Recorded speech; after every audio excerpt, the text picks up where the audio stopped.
ICE to deport the millions of illegal immigrants that were allowed in under President Joe Biden. It also completes 700 miles of border wall and stops the flow of fentanyl into our communities. It shuts down the blatant abuse that has allowed 1.4 million illegal immigrants to access taxpayer-funded Medicaid, draining resources meant for our most vulnerable citizens. It establishes modest work requirements for able-bodied adults with no dependents to receive Medicaid. It drives down costs for seniors by increasing transparency in pharmacy benefit managers and expanding access to the medications they need by providing more choices.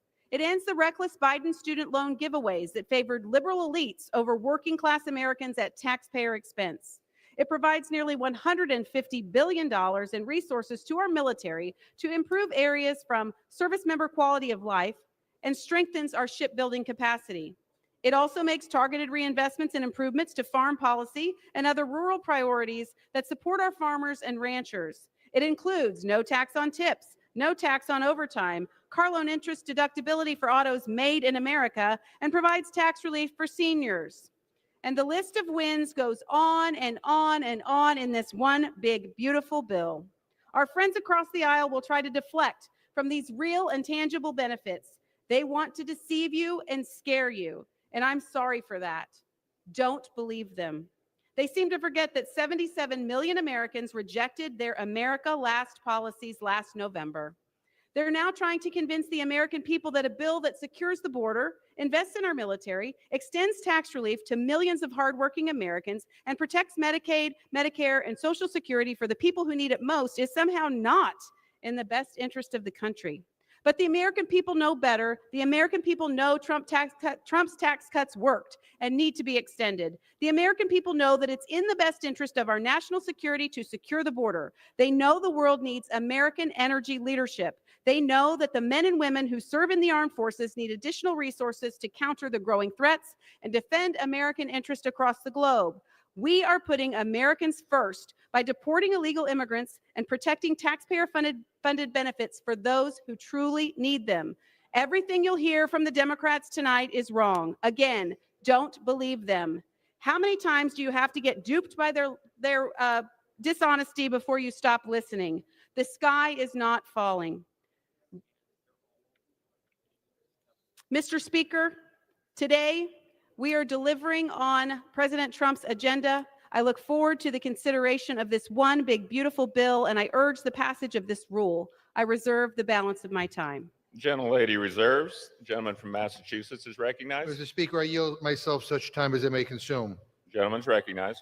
Mr. Speaker, over 100 Democrats just spent hours and hours and hours debating hundreds of amendments in the Rules Committee for over 19 hours. And the reason why is simple. We are fighting back because this bill is a moral disgrace. It rips health care for millions of Americans. It guts Medicaid and Medicare, lifelines for seniors, children, working families, and people with disabilities. It takes food out of the mouths of hungry kids and veterans. And for what? To shovel tax breaks into the overflowing pockets of billionaires and giant corporations. Let's call this what it is. Theft, stealing from those with the least to give to those with the most. It's not just bad policy, it's a betrayal of the American people.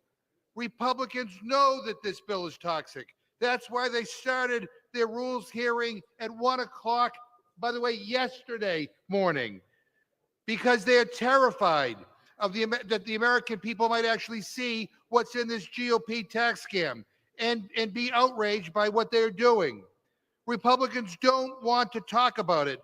They want us to just shut up and pass this bill. They want a rubber stamp. Trump said to them, close your eyes and vote for it. Well, guess what? No. We're not gonna do that. We will not stay silent. We will not close our eyes and do what Trump says. Our eyes are open, Mr. Speaker, and our voices are loud. We're here to fight. And this bill is about whose side you are on. And Democrats choose to stand with our communities and our neighbors and our families and our people, and not the ultra-rich Republican mega donors and billionaires that write big fat campaign contributions to buy votes. This is a rotten, ugly, bad bill that will hurt the people I represent. It will hurt millions of people in this country. And the sad reality is, Mr. Speaker, Republicans just don't care. Democrats are united, and with strength in our mission, with unity in our purpose, we are here to vote hell no on this monstrosity of a bill. I reserve my time. Gentleman from Massachusetts reserves. Gentlelady from Indiana is recognized. Mr. Speaker, I yield 4 minutes to the chairwoman of the Rules Committee, Dr. Virginia Fox from North Carolina. Gentlelady is recognized. Thank you, Mr. Speaker, and I thank the gentlewoman from Indiana for yielding and for her great work on this rule. Mr. Speaker, I rise in support of the rule and the underlying legislation. After a marathon session in the Rules Committee, the One Big Beautiful Bill Act now stands right here on the floor of the People's House. For months, the House's committees, chairmen, members, and staff have worked to craft this legislation. Let me tell you something, Mr. Speaker, it is truly big and beautiful.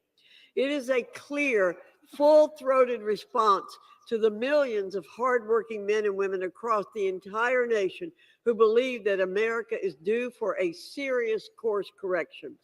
These men and women categorically rejected the dysfunction and disarray of the last 4 years under the Biden-Harris administration.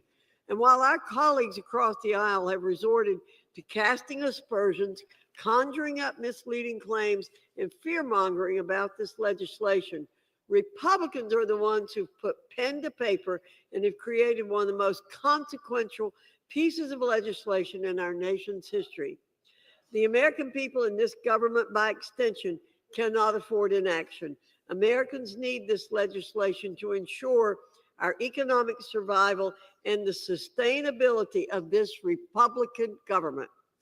More than 77 million Americans entrusted us with this explicit responsibility to govern in such a decisive, forward-thinking manner that will lead America straight into the golden age. The express purpose of the One Big Beautiful Bill Act is this: to ensure that our federal spending, taxation, and other revenue-generating concepts align with the current needs of the American people and bring us into that new American era. And how do we achieve this grand realignment? Through this great reconciliation project. We're executing the instructions given to the committees pursuant to the budget resolution, one that passed both chambers and is binding on this body in the Senate. We're not interested in rhetorical jousting or succumbing to the status quo. We're interested in delivering real, tangible results to the American people. These results are achieving the full potential of our energy dominance, realizing a secured border, and establishing fiscal certainty for our great American future. I urge my colleagues to be part of delivering real, tangible results by voting yes on the rule and yes on the underlying legislation. And with that, Mr. Speaker, I yield back. Gentlelady yields back. Gentlelady from Indiana reserves. Gentleman from Massachusetts is recognized. Let me just say to the distinguished chairwoman of the Rules Committee, you know what gives people fiscal certainty? Food in their refrigerators. Now, Mr. Speaker, I'd like to yield 1 minute to the gentlewoman from Colorado, Ms. DeGette. Gentlelady is recognized for 1 minute. Thank you, Mr. Speaker. Mr. Speaker, among the many other deficiencies of the bill, it is a direct assault on women's reproductive freedom.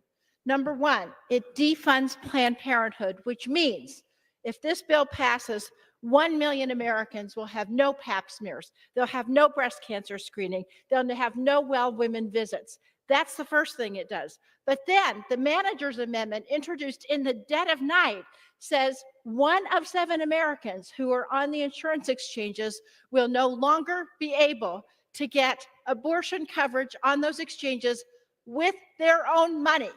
I can see why the Republicans wanted to do this in the dead of night, because after the Dobbs decision, America woke up. We realized that this is an important service. And the women and families of America, when they wake up and find out the direct assault on reproductive freedom in this bill, they're going to be mad, and they're not going to forget when they go to the ballot box in 2026. I yield back. Gentlelady yields back. Gentleman from Massachusetts reserves. Gentlelady from Indiana is recognized. Mr. Speaker, I yield 3 minutes to my friend, the gentleman from New York, Mr. Langworthy. Gentleman is recognized. Mr. Speaker, thank you to the gentlewoman from Indiana for yielding the time. I rise today in strong support of the rule and the big, beautiful bill, because this is not just a budget bill. This is the beginning of a great American comeback. That's what the people demanded when they went to the polls last November. They voted to take our country back from chaos, from open borders, from crushing inflation, and from a government that rewards fraud while punishing hard work. This bill answers that call. It puts working families first with expanded tax relief for families and workers and the hardworking men and women that are paying the bills in this country. This bill tells them, we see you and we've got your back. And at the same time, we go after the rot that's taken hold here in Washington for far too long. Just last year, Medicaid alone paid out $36 billion in improper payments. That's fraud, that's theft, and that's a disgrace. That's money that's not taking care of our most vulnerable, which we have to protect at all costs. This bill stops it cold with tough enforcement, eligibility checks, and a full crackdown on waste, fraud, and abuse. We also bring back work requirements for able-bodied adults without dependents. It's just common sense, and it's worked before. In fact, in the 90s, under a Democratic president, Bill Clinton, he worked with Congress and passed historic welfare reform that helped millions of people move from dependence to dignity.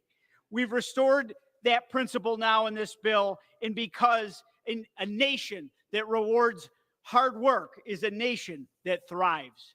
And we stop throwing taxpayer dollars at failed green schemes and electric vehicle mandates that working families simply can't afford and don't want. Instead, we double down on American energy, oil, gas, nuclear, to lower costs and to make this country safer and to make this country stronger than ever. So let's be clear, this bill is more than just policy, it's a turning point. It's the beginning of the great American comeback that President Trump is leading and that this House Republican majority was elected to deliver. The American people are tired of excuses. They want results. They want accountability. They want a government that works for them, not for bureaucrats, not for special interests, and not for people gaming the system. The big, beautiful bill delivers. It protects taxpayers. It restores work. It ends waste, and it gets America back on track. So I urge my colleagues, vote yes on this rule. Vote yes on the big, beautiful bill. Vote to launch the great American comeback, and vote to stand with the people who sent us here. Let's pass this big, beautiful bill and let the great American comeback begin. And I yield back, Mr. Speaker. Gentleman yields back. Gentlelady from Indiana reserves. Gentleman from Massachusetts is recognized. So, Mr. Speaker, some people may be wondering, why are we debating this bill at 1:20 in the morning, which is prime time in Guam? It's because they are ashamed of what they are bringing to this House floor, and they should be ashamed. I yield 1 minute to the gentleman from California, Mr. Tran. Gentleman from California is recognized for 1 minute. Mr. Speaker, I rise in opposition to this reckless attempt by Republicans to force through a reconciliation bill that makes life harder for the working families in California's 45th district. My constituents deserve better than this budget. The American people deserves better than this budget. Republicans are taking money out of your pocket and giving it to billionaires and big companies. Over 250,000 people in my district rely on Medicaid, over 100,000 of them are children and seniors. Nearly 40,000 children, seniors, veterans, and families in my district will have less food on their tables because of Republicans' cuts to SNAP. Our constituents sent us here to fight for them. They are looking for us for answers, and all Republicans can offer are higher costs for less care. That's not okay with me. Our constituents deserve better, and I urge my colleagues to vote no. I yield back. Gentleman yields back. Gentleman from Massachusetts reserves. Gentlelady from Indiana is recognized. Thank you, Mr. Speaker. I yield 1 minute to my friend, the gentleman from Missouri, Mr. Alford. The gentleman is recognized for 1 minute. Thank you to the gentlelady. Mr. Speaker, we now have a chance to deliver real, lasting change for the American people. The one big, beautiful bill is not just a promise that we as House Republicans and President Trump made. This is a generational opportunity to reset the direction of our great nation. Let me be clear. My colleagues on the other side of the aisle don't like this bill because it puts hardworking Americans first, not the bureaucrats, not special interests, and not those who break our laws. Our friends on the left like to shout, "The sky is falling, the sky is falling." Enough with the Chicken Little mentality in this body. This bill stops the largest tax increase in U.S. history. This bill will increase take-home pay by more than $13,000 and grow wages by more than $11,000. It protects Medicaid for our citizens by removing more than 1 million illegal aliens from taxpayer-funded benefits. And yes, Mr. Speaker, this draws the clear line. No taxpayer dollars for sex change surgeries for anyone. I urge a yes vote on this big, beautiful bill. Gentleman yields back. Gentlelady from Indiana reserves. Gentleman from Massachusetts is recognized. Yeah, my friends are so proud of this bill that they're doing it at 1:25 a.m. in the morning. And the bottom line is the reason why we don't like the bill is, we don't think billionaires deserve any more tax cuts, and we don't want to support a bill that screws regular people. But, Mr. Speaker, I'm going to urge that we defeat the previous question, and if we do, I will offer an amendment to the rule to make an order, amendment number 233, offered by Leader Jeffries, which strikes all provisions that would cause millions of Americans to lose health care and food assistance. We spent over 20 hours in the Rules Committee today trying to stop this ugly, cruel Republican bill. Over 100 Democrats came to testify. We did everything we could to get them to change this bill so that it would not strip health care and food assistance from the most vulnerable people in our nation. Now we will give Republicans one last chance not to strip vital programs like Medicaid and SNAP away from millions of Americans. Mr. Speaker, I ask unanimous consent to insert the text of my amendment into the record, along with any extraneous material immediately prior to the vote on the previous question. Without objection. And Mr. Speaker, to discuss our proposal, I yield 1 minute to the gentlewoman from Illinois, Ms. Underwood. Gentlelady is recognized for 1 minute. Thank you, Mr. Speaker. I rise today to speak out on behalf of millions of Americans who are about to have their health care torn away from them. Republicans have been working through the night to hand Donald Trump a massive tax cut to all those billionaires who are in the front row of his inauguration. It seems that nothing is off limits and everything is on the table to get that done, including meals for hungry families, working families' health care, and the incredible gains that we have made to get more families affordable coverage. Today, Republicans blocked my amendment to lower healthcare costs, refusing to accept a proposal that Donald Trump's own pollster said is the most popular way to make care more affordable. And the Medicaid and nutrition cuts that they're pushing, they will be devastating. Hospitals and nursing homes will close and they will not come back. Kids will go hungry. Millions will lose their health care and more people will die. We will not stop fighting for the American people to have access to high quality, affordable health care. I urge my colleagues to defeat Gentlelady's the time has previous expired. question and I yield back. Gentleman from Massachusetts reserves. Gentlelady from Indiana is recognized. Thank you, Mr. Speaker. I yield 1 minute to my very good friend, the gentlelady from Utah, Ms. Malloy. Gentlelady is recognized. Thank you, Mr. Speaker. I rise today to support the One Big Beautiful Bill Act, legislation that prioritizes fiscal responsibility while boosting America's economy. The Energy and Commerce Committee provisions provide $912 billion in deficit reduction. The Ways and Means Committee provision makes real tax relief. This bill reins in federal spending levels by rooting out waste, fraud, and abuse, and strengthens our economy by ensuring that working American families can thrive without overburdensome taxes or costly regulations. We're moving the economy and the government in the right direction. The Natural Resources Committee title reduces the deficit by at least $18.5 billion while restoring common sense management to our federal lands and environmental programs. It will generate revenue through oil and gas leases, coal leases on federal land, leases for geothermal energy production, timber sales, and other activities that stimulate local economies while generating federal revenue. It cuts waste and strengthens resource development, all while achieving significant fiscal savings. This bill is good for Utah, and it's good for America. The bill helps all Americans by helping us keep our borders secure, by providing law enforcement with the tools they need. So I support the bill. Thank you, and I yield back. Gentlelady from Indiana reserves. Gentleman from Massachusetts is recognized. Mr. Speaker, I yield 1.5 minutes to the gentleman from Kentucky, a man who is not afraid to speak his mind about fiscal responsibility, Mr. Massey. Gentleman from Kentucky is recognized for 90 seconds. Well, I'd love to stand here and tell the American people, we can cut your taxes and we can increase spending and everything's going to be just fine. But I can't do that because I'm here to deliver a dose of reality. This bill dramatically increases deficits in the near term, but promises our government will be fiscally responsible 5 years from now. Where have we heard that before?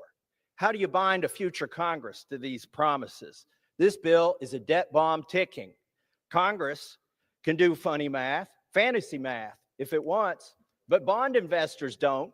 And this week, they sent us a message. Moody's downgraded our credit rating, and the bond investors who buy our debt and finance our debt demanded higher interest rates on the 10-year note, the 20-year note, and the 30-year note.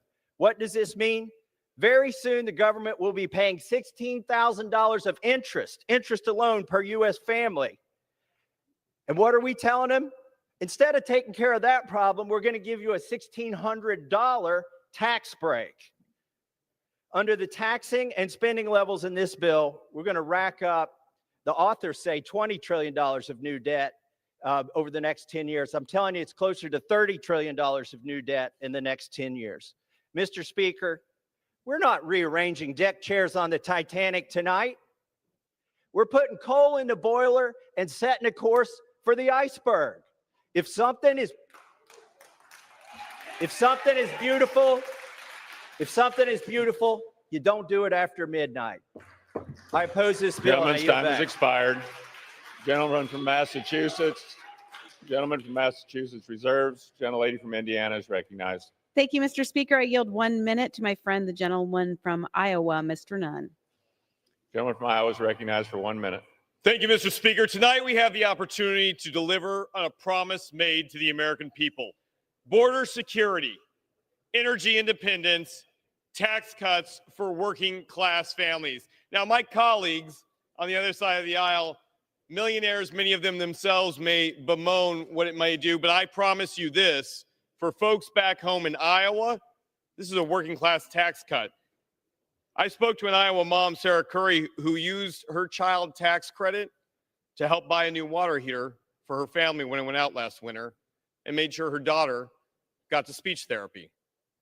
I talked to Jolyn Reason, an Iowa farmer who was able to continue their family's legacy of a family farm because they didn't have a death tax slash cut that would have allowed a foreign country to buy their family's century farm. In fact, the average household will see a $5,000 increase in real income that goes straight back into our economy. And that, my friends, is how you not only grow the economy, but pay down a national deficit. This mechanism is something the CBO apparently doesn't understand with over $1 trillion in growth. Mr. Speaker, I support this bill. The American people demand this bill. Gentlelady from Indiana reserves. Gentleman from Massachusetts is recognized. Mr. Speaker, you got to love these Republicans. The two things they don't want to talk about are tax cuts for billionaires, which are in this budget reconciliation bill, and the debt. And this bill adds trillions to the debt. I now yield 1 minute to the gentlewoman from Nevada, Ms. Titus. Gentlelady is recognized for 1 minute. Thank you, Mr. Speaker and Mr. Leader. The Republicans may think that they can hide what they're doing to the American people by voting on this one big, bad, beautiful BS bill in the middle of the night, but they need to think again. I represent Las Vegas. It's a 24-hour town. My constituents are up. They're not asleep. They're working, and they are watching. They can see you cutting benefits for families while cutting taxes for billionaires. They can see you taking away food from children and health care from women. They can see you stripping funds from renewable energy, Medicaid, and public education. They are not asleep. They are not blind. Their eyes are wide open. So you can say whatever you want to, but they're watching what you're doing. Thank you, and I yield back. Members are reminded to direct their remarks to the chair. Gentleman from Massachusetts reserves. Gentlelady from Indiana is recognized. Thank you, Mr. Speaker. I yield 1 minute to the gentleman from Pennsylvania, Mr. Muser. Gentleman from Pennsylvania is recognized for 1 minute. Thank you, Madam Chair. Mr. Speaker, we are here this late because our time has been wasted for the last 3 or 4 hours on the nonsense coming from the left. We were elected to improve our country, to work with President Trump, to improve our national security, strengthen our economy, bring fiscal sanity to an out-of-control budget, deliver accountability, and lead the world towards peace. And frankly, to bring common sense so people start trusting our government again. This big, beautiful bill is about caring about America. It's designed to strengthen our national security, fortify our now secure border, which was turned into a disaster by you all, responsibly grow our domestic energy supply, and create more opportunity for Americans. It also gives small businesses the type of tax environment certainty they need and deserve. Not one where we're slammed by major tax increases, which would occur by voting no on this bill. Voting no on this bill will assure massive tax hikes and will continue the waste, abuse, and fraud that is just running rampant through our federal government. Mr. Speaker, this bill is just the beginning. It sets the stage for making America as great as it should be. I yield back. Gentlelady from Indiana reserves. Gentleman from Massachusetts is recognized. Boy, that was weird. Mr. Speaker, I want to yield 1 minute to the gentleman from Rhode Island, Mr. Magaziner. Gentleman is recognized for 1 minute. Mr. Speaker, I rise against the cruelty of a bill that would take food from the hungry and medicine from the sick to give billions of tax cuts to billionaires who don't need it. I rise against a Republican Party that is too afraid to do town halls and face their own voters, too afraid to debate us in committees to support this terrible bill. I rise for the working people who are struggling under the weight of Donald Trump's tariffs, the largest tax increase on the middle class in a generation. They can't afford higher copays or higher premiums. For the seniors who will have nowhere to go when their nursing homes are shut down by the Medicaid cuts in this bill, and the children who will have to pay the tab for the trillions of debt that you are adding. To my Republican colleagues, you told your voters that you would change Washington, but Washington has changed you. Do better, vote no. I yield back. Gentleman yields back. Members are reminded to direct their remarks to the chair. The gentleman from Massachusetts reserves. Gentlelady from Indiana is recognized. Thank you, Mr. Speaker. I yield 1 minute to the gentleman from Ohio, Mr. Taylor. Gentleman's recognized for 1 minute. Thank you, Mr. Speaker. I rise today in strong support of the one big beautiful bill, which will cut rampant waste, fraud, and abuse in critical government programs so they're protected for vulnerable Americans who need them most for generations to come. With this bill, President Trump and Republicans in Congress are defending Medicaid, protecting SNAP, and eliminating fraud so taxpayers' dollars are spent on Americans in need, not stolen by illegal immigrants or other fraudsters. This critical legislation will also make Trump tax cuts, which benefit all American taxpayers, permanent. It will cut taxes for hardworking families while Democrats try to drive them up. The bill will also allocate $60 billion towards farm bill programs to support our nation's farmers, ranchers, and producers who so desperately need support. Remember this, Republicans are the ones protecting these critical government programs. When Democrats refuse to support this bill, they are choosing to hike up taxes on American families, allow fraud to run rampant and benefit programs, and cut off aid to our farmers who put food on our tables. Passing this America First bill is vital to our nation's future in both the long and short term. Thank you, and I yield back. Gentleman's time has expired. Gentlelady from Indiana reserves. Gentleman from Massachusetts is recognized. Mr. Speaker, I yield 1 minute to the gentlewoman from New Jersey, Ms. Poe. Gentlelady is recognized for 1 minute. Thank you, Mr. Speaker. The massive cuts to Medicaid within this bill will unleash catastrophic impact across America and my district. Hospitals and nursing homes could close and healthcare prices will rise as a result of these cuts. More than 1.7 million New Jerseyans, including over 1/3 of all children in our state, get their health care through Medicaid. Our state will lose 1/4 of the federal funding if it receives for Medicaid. That's $3.6 billion. This is what this bill will do if it becomes law.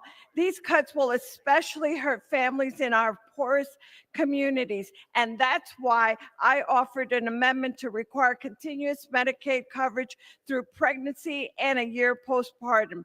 If you support women and working families, there's no reason to oppose this provision. However, my amendments was blocked along with 5 other common sense amendments. Please vote no The on this gentlelady's rule time has amendment. expired. Thank you. Gentleman from Massachusetts reserves. Gentlelady from Indiana is recognized. Thank you, Mr. Speaker. I yield 1 minute to the gentleman from Montana, Mr. Downing. Gentleman from Montana is recognized for 1 minute. Thank you, Mr. Speaker, and thank you to the gentlewoman from Indiana for yielding. Right now, the Montanans that I represent are staring down the barrel of a 26% tax increase. If Congress does not act soon, the average Treasure State family of 4 will lose more than $1,400 per year. President Trump won a decisive victory on creating jobs, lowering costs, and making his signature tax law permanent. This resolution advances his full agenda that the American people overwhelmingly elected us to enact. This is a game changer for individual filers as well as farmers, ranchers, and small business owners that make up the backbone of the Treasure State's economy. Our reconciliation bill delivers permanent death tax relief, benefiting over 2 million family-owned farms, ranches, and small businesses that would otherwise see their exemption cut in half. Our bill provides permanent relief for the small businesses around the country that employ nearly half of Americans, while honoring President Trump's promise of no tax on overtime and no tax on tips. Put plainly, a vote against this rule, or our one big beautiful bill, is a vote to raise taxes on every single American. On that, I urge my colleagues to support this rule. Gentleman's and I time has yield. expired. Gentlelady from Indiana reserves. The gentleman from Massachusetts is recognized. Mr. Speaker, I just said to the gentleman, the reason why the tax cuts for middle-class families might expire is because that's the way you wrote them in the 2017 Republican tax scam bill. You made the corporate tax cuts permanent, but those for working people, you made expire. So it's your fault. I yield 1 minute now to the gentleman from Illinois, Mr. Caston. So if you Members run a reminded to direct their remarks to the chair. The gentleman's recognized. So if you run a company that's losing market share, you got 3 choices. You can go bankrupt, you can innovate, or you can come whining to Washington saying competition scares me. In this bill, the Republican Party is delivering that protection from competition to the fossil fuel sector. Some numbers. Last 15 years, coal use is down 50%, oil use is flat, gas is losing market share, and that's because people are transitioning to renewables. It's because if you don't have to burn fossil fuel, you don't have to buy fossil fuel, and people like cheap energy. That is awesome. In the IRA, we passed rules to make sure that everybody could access those technologies, not just ones with disposable income. Great for consumers. We prioritize those investments in red and blue states. The result of all that is that the oil and gas sector doesn't like competition for the same reason you all don't like DEI, because mediocre folks are scared about meritocracies. So they're now slashing those programs that were building out transmission, that were leading a renaissance in nuclear technology, that were building out wind and solar, not because they're clean, because they're cheap. So we're getting higher energy prices, a less reliable grid, more extreme weather, all so that the fossil fuel industry doesn't have to face competition. That's not capitalism, it's state-directed socialism, and you own your life choices. The gentleman from Massachusetts reserves. The gentlelady from Indiana is recognized. Thank you, Mr. Speaker. I yield 1 minute to the gentleman from Florida, Mr. Herodopoulos. Gentleman's you very recognized much. for 1 minute. Thank you very much. And I had a great conversation with their interns the other day, and they said, I've been studying the tax bill. The current tax rate on the wealthiest Americans is 37%. The new tax rate, so to speak, it will be 37%. And so they asked me, why do they keep on talking about cutting taxes for the rich? It's who is getting the cut. It is simple. It is the person who's earned Social Security. It's the person who's earned those tips. It's the person who's earned that overtime pay. The people who make America work have been suffering for the last 4 years from failed government policies. Gentleman yields back. Gentlelady from Indiana reserves. Gentleman from Massachusetts is recognized. Unbelievable. Mr. Speaker, I yield 1 minute to the gentleman from New Hampshire, Mr. Pappas. Gentleman's recognized for 1 minute. Thank you, Mr. Speaker. Thank you to the ranking member for yielding. I rise tonight because healthcare is on the line, and so is the well-being and the dignity of the people I serve in New Hampshire. The phones in my office won't stop ringing because people I represent are beyond angry about the proposal to slash Medicaid. Last week, I sat down with a constituent, Donka Facciolo of Laconia. She lives with a disability, and thanks to Medicaid, she receives skilled nursing, transportation, and employment support. Because of that help, she can live on her own. And another constituent that I met, Kevin Brett, told me the same. Without Medicaid, he's not sure where he'd go. Parents of individuals with disabilities have told me that they could lose in-home care for their kids. And in doing so, they'd be forced to quit their jobs. What kind of choice is that for these parents? So slashing Medicaid is cruel. It would take away Granite Staters' ability to receive care, their chance to work. It would rob them of their independence. And we know that it's all being ripped away in order to give big tax breaks to billionaires and the biggest corporations. So I'm a no on this reckless scheme. I urge my colleagues to vote no as well, and I yield back. Gentleman yields back. Gentleman from Massachusetts reserves. The gentlelady from Indiana is recognized. Thank you, Mr. Speaker. I yield 1 minute to the gentleman from West Virginia, Mr. Moore. Gentleman's recognized for 1 minute. Thank you, Mr. Speaker. I rise in favor of the one big, beautiful bill that delivers on President Trump's promise to make America great again. The bill makes America energy dominant again by repealing the Democrats' disastrous green news scam, expediting permitting and unleashing all of the below, that's the ground, coal, oil, and natural gas. The legislation makes America safe again by building the wall, giving needed resources to enforce our immigration laws, and rebuild our military. We also make America prosperous again by providing the largest tax cut in history, including no tax on tips, no tax on overtime, slashing taxes on Social Security. Tipped workers will see a $1,700 increase in take-home pay in this bill. That's a win for the American people. Finally, this bill puts American families first by increasing and making permanent the child tax credit and enhancing the adoption tax credit and defunding, thank God, big abortion. President Trump made a promise to the American people, and this bill fulfills it. Thank you. Gentlelady from Indiana reserves. Gentleman from Massachusetts is recognized. Mr. Speaker, I yield 1 minute to the gentlewoman from Ohio, Ms. Sykes. Gentlelady is recognized for 1 minute. Thank you, Mr. Speaker. Every time I hear the name and the title of H.R. 1, I am stunned with how childish and immature it is to name a bill the way that the majority has. But truly, it is the cruelty that is the worst part of this bill. When I was first elected, I told the people of Ohio's 13th congressional district, it may be my name on the ballot, but we are all going to Congress together. And I made that promise because as a representative, it is my responsibility to make sure that my constituents' needs are being addressed here in Washington. The people in Ohio's 13th congressional district need lower costs. They need access to care, and they do not need this horrible, horrible bill. I have said many times before, the access to maternal health, to infant mortality reduction, to making sure that people have access to substance and mental health services is what is so important. And there was no Republican mandate to kick our grandmothers out of nursing homes. But the most important part about this is that when 30,000 jobs are on the line in Ohio's 13th congressional district. Mr. Speaker, what are you going to say to my constituents? Will you call them lazy, worthless, unworthy of food, shelter, and human dignity? I already know the answer because the answer is yes, because I've heard you talk about constituents like mine and all over this country with disdain 15 seconds. as though they are not important. Gentlelady's and they are recognized totally for additional unworthy 30 of this seconds. horrible, horrific, mean, cruel, nasty bill. Gentlelady yields back. Gentleman from Massachusetts reserves. Gentlelady from Indiana is recognized. Thank you, Mr. Speaker. I yield 1 minute to the gentleman from North Carolina, Mr. McDowell. Gentleman's recognized for 1 minute. Mr. Speaker, it comes as no surprise that my colleagues on the other side of the aisle are afraid of the truth when speaking about the bill before us today. We now have extensive reporting that the last administration kept the American people in the dark about the health of President Biden. They refused to call the flood of illegals coming across our border a crisis. My colleagues on the other side of the aisle tried putting lipstick on their inflationary economy rather than changing course.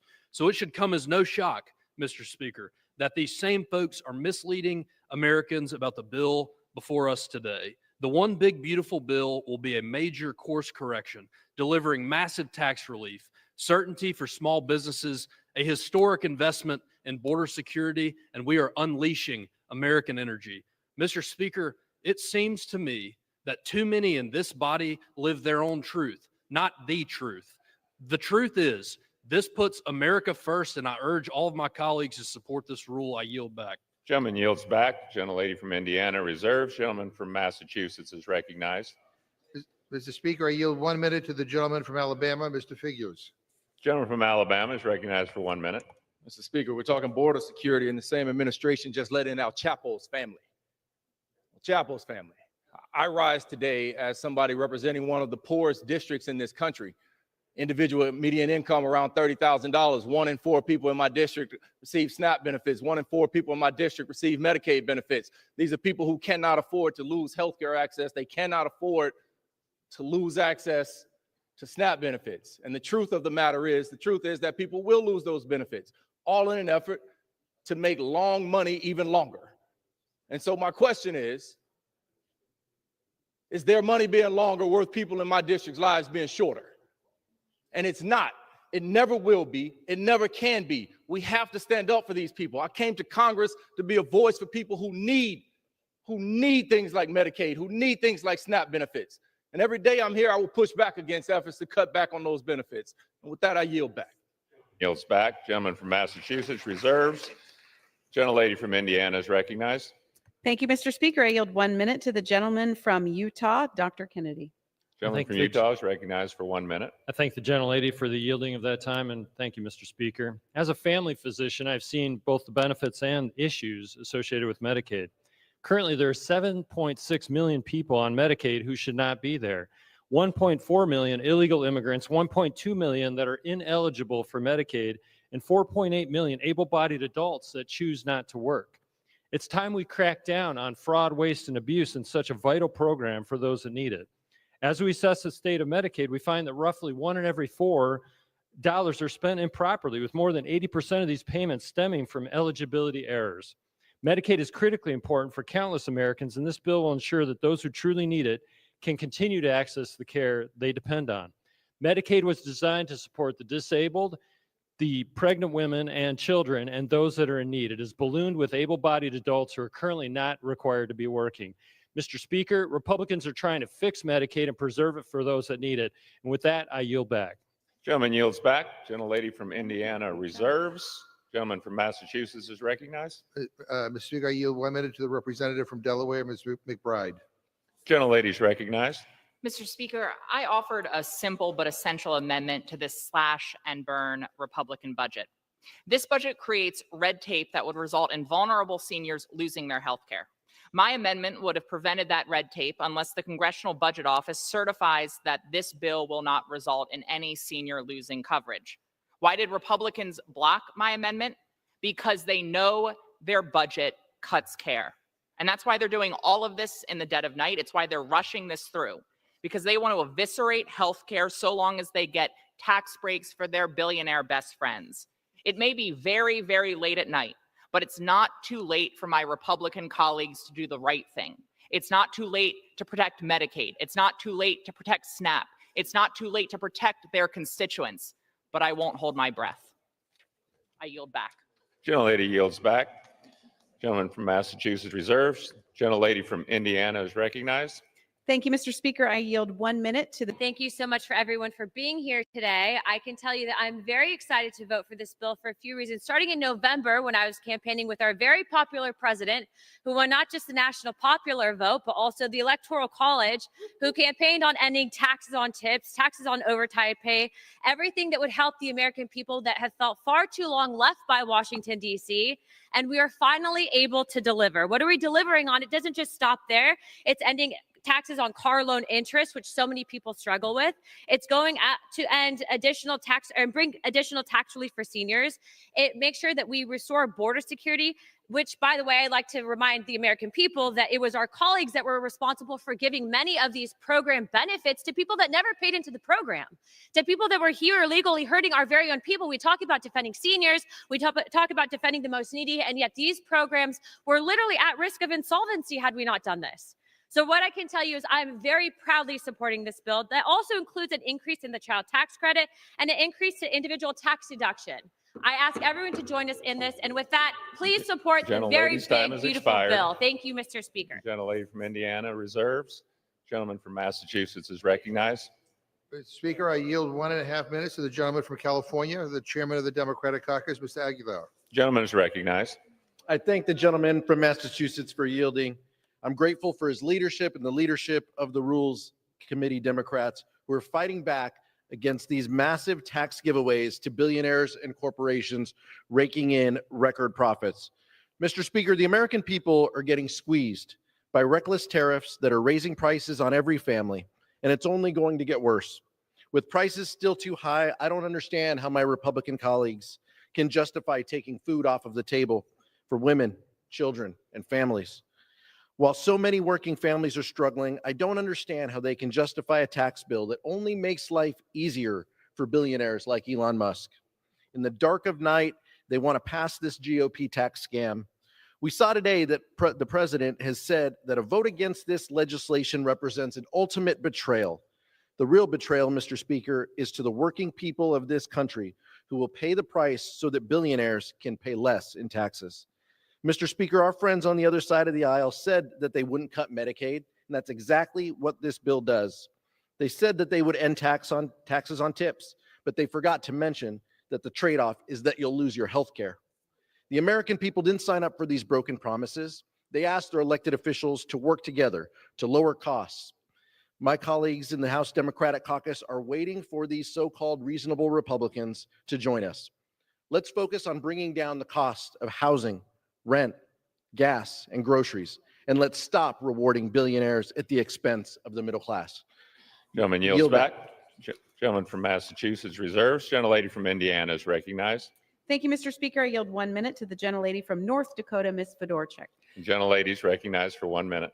Thank you, Mr. Speaker. I rise today in strong support of the One Big Beautiful Bill on behalf of these people and thousands of others like them. They are not millionaires or billionaires. They're family farmers. Brent and Stephanie Baldwin farm wheat, sugar beets, edible beans, and soybeans in St. Thomas, North Dakota. They have 3 kids. They're 4th-generation farmers. And unless Congress acts, the tax relief they depend on, the 199A deduction, will expire at the end of this year. Our bill will permanently expand this and increase this deduction for pass-through businesses like the Baldwins. In 2020 alone, 67,000 taxpayers in my state, including many farmers, claimed the 199A deduction, putting $682 million in their pockets. That's real money for working class Americans. Our bill also eliminates the death tax for family-owned businesses. We can't have the big, bloated federal government stealing their hard work and wasting it on fraud and abuse. But for our family farmers and producers, the backbone of rural America, this is Gentlelady's urgent. time has expired. Let's make these tax cuts permanent and pass this bill. Thank you. I yield back. The gentlelady yields back. Gentlelady from Indiana reserves. Gentleman from Massachusetts is recognized. I yield 1.5 minutes to the gentleman from New York, Mr. Ocasio-Cortez. Gentlelady is recognized for 90 seconds. Thank you so much, and I thank the ranking member for yielding his time. 13.7 million Americans. 13.7 million Americans are the number of people in this country whose health care are going to be stripped in this bill. Now, Republicans are going to try to tell you every single distraction in the book from that essential number. I want people at home to understand that Medicaid and the federal matching funds for Medicaid can make up 30 to 40% of some of the state budgets that we have going on back in your home. Republicans have put this bill together, rushed it together in a matter of hours on the back of a napkin, shaking it, walking out of the White House, and brought it right here to this floor. They are defunding Planned Parenthood. They are ending tons of Medicaid coverage for 13.7 million Americans, including Affordable Care Act coverage as well. And if you want to get an abortion and have a silver plan on a healthcare plan that you paid for, you will also be affected by this legislation as well. Also, allowing suppressors on guns to be deregulated to some of the largest amounts that we have seen since the 1930s. This is just a Christmas bill. This is just a Christmas tree. I yield the gentlelady additional 30 seconds. And so I want people to understand, for my Republican colleagues who are sure what is in and not in this bill, in this process that has been this rushed, when you wake up in the morning, you will realize that you voted to defund Planned Parenthood and to take away health care from 13.7 million Americans. And when this country wakes up in the morning, there will be consequences to pay for this. And I yield back. Gentlelady yields back. Gentleman from Massachusetts reserves. Gentlelady from Indiana is recognized. Mr. Speaker, I yield 1 minute to the gentleman from Wisconsin, Mr. Van Orden. Gentleman from Wisconsin is recognized for 1 minute. Mr. Speaker, thank you. I would like to take a moment to ground this House in reality and make sure that everyone understands that words have consequences and that the violent political rhetoric that has been delivered over the last 48 to 72 hours by my Democrat colleagues have affected Americans across this country and the globe. It's been reported that 2 Israeli diplomats were shot leaving an event at the Jewish Museum in Washington, D.C. by someone that yelled, "Free, free Palestine." And so I would like to spend the rest of my time that has been yielded by Ms. Houchin and ask respectfully my colleagues to have a moment of silence for these 2 people that were murdered by someone for political purposes. Silence.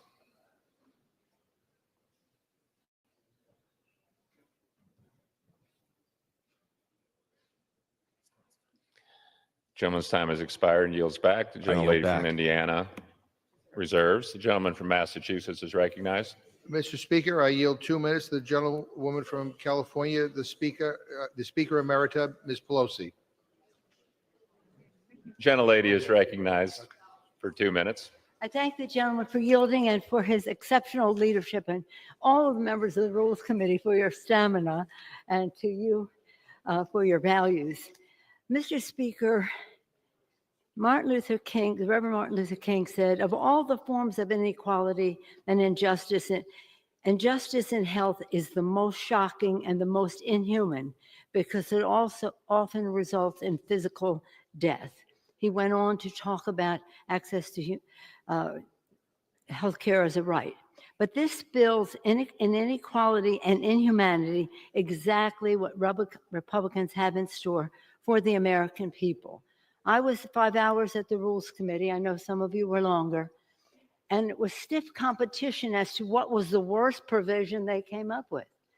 But let's just talk about work requirements for a moment. If you said with great pride, oh, if they have a 7-year-old child, they have to go to work. A 7-year-old child is a little child.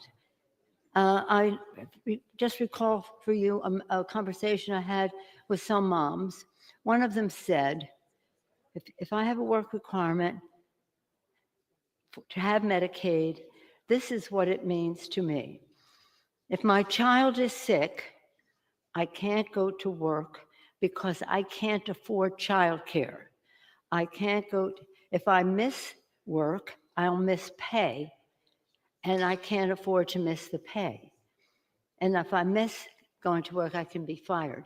So what I'll have to do is put my child on the school bus sick, because the child is sick and I have to go to work to have Medicaid. Then, of course, as has been mentioned about the silencers, is just beyond comprehension in terms of safety for our children. Because the Republicans' tax bill scam millions of American families, seniors, and veterans, vulnerable children and all the rest, and people with disabilities will lose their health care. Rural hospitals will be closed, millions of jobs will be destroyed across America, and all of this to give another massive tax cut to the richest people in America. It is a Republican Robin Hood in reverse, one of the largest transfers of wealth from working families to the rich in our country. I urge a no vote on the rule and on the bill. Gentlelady yields back. Gentleman from Massachusetts reserves. Gentlelady from Indiana is recognized. Thank you, Mr. Speaker. I yield 1 minute to the gentleman from North Carolina, Mr. Edwards. Thank you. Gentleman is recognized for 1 minute. Mr. Speaker, once again, Democrats are distorting the truth to smear a bill that protects working class Americans. They scream tax cuts for billionaires, yet not a single personal income tax rate from the Trump tax cuts is being changed. Tax cuts that pulled over 6 million people out of poverty and brought our country's poverty rate to a record low.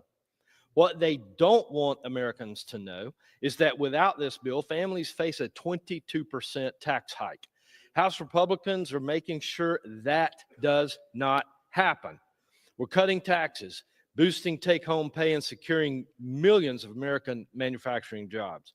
We're delivering on conservative promises, no taxes on tips, overtime, or car interest.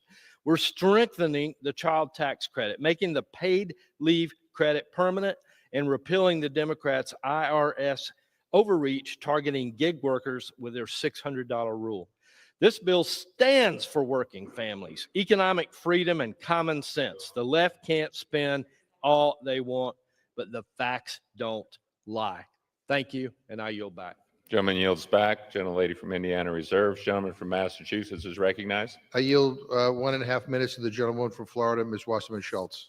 Gentlelady from Florida is recognized.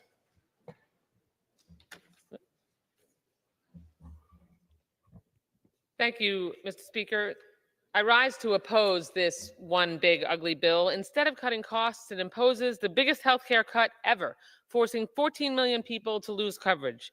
This bill makes the deepest cut to nutrition assistance in U.S. history, ripping food from the mouths of kids, seniors, veterans, and people with disabilities. It guts clean energy, hurts farmers, expands abortion bans, and explodes the debt so badly it will trigger $500 billion in cuts to Medicare. And its 1,000+ pages all boil down to this.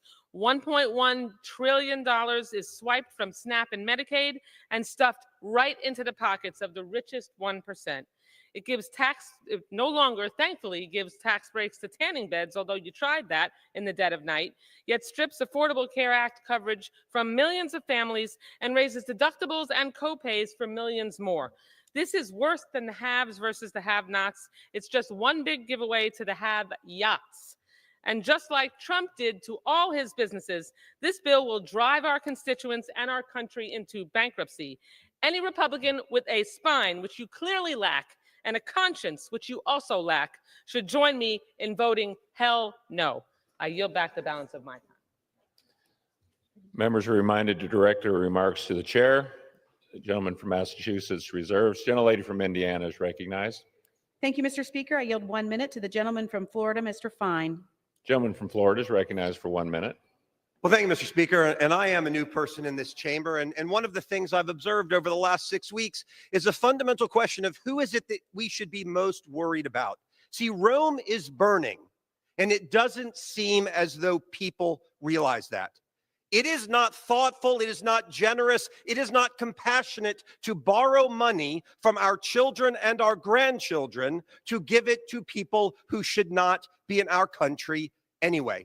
It is not compassionate to borrow money from them to give it to people for health care if they could work and they could provide it themselves. But what is compassionate is to tell someone who is a waitress working hard to support her family that she doesn't have to pay taxes on her tips. It is compassionate to someone like my father who is blind to know he might not have to pay taxes on his Social Security. There is compassion in this bill. There is compassion for the American people, and I hope that everyone will support it. Thank you, Mr. Speaker. Gentleman yields back. Gentlelady from Indiana reserves. Gentleman from Massachusetts is recognized. Mr. Speaker, can I ask the gentlelady how many more speakers she has? Okay, got one more speaker, then Mr. I will reserve. Gentleman from Massachusetts reserves. Gentlelady from Indiana is recognized. Thank you, Mr. Speaker. I yield 1 minute to the gentleman from Colorado, Mr. Craig. Gentleman from Colorado is recognized for 1 minute. Thank you, Mr. Speaker. A lot of talk tonight about what happens if we vote for this bill. And what are my colleagues voting for if they vote against this bill? Democrats who aren't going to vote for this bill, they'll be voting for a $4.5 trillion tax increase. They'll be voting for waste, fraud, and abuse in Medicaid. They'll be voting for illegal immigrants stealing from Medicaid. They'll be voting for continuing green energy scams. They'll be for allowing environmental extremists to continue to drive up the costs of energy for average American families. And what are they voting against? They're voting against a $150 billion increase for our military. And they're voting against a base housing allowance increase for our soldiers. That's in this bill. They're voting against tax relief for seniors and working Americans.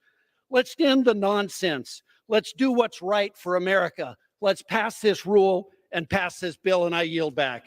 Gentleman yields back. Gentlelady from Indiana reserves. Gentleman from Massachusetts is recognized. Gentlelady, have any other speakers, or is she the final speaker? I'm prepared to close. And may I ask how much time I have, Mr. Speaker? Gentleman has 5.5 minutes. Gentlelady has 4 minutes. Mr. Speaker, one of the previous Republican speakers got up and said Rome is burning. I hate to tell him, but Republicans are in charge. And Trump is your Caesar.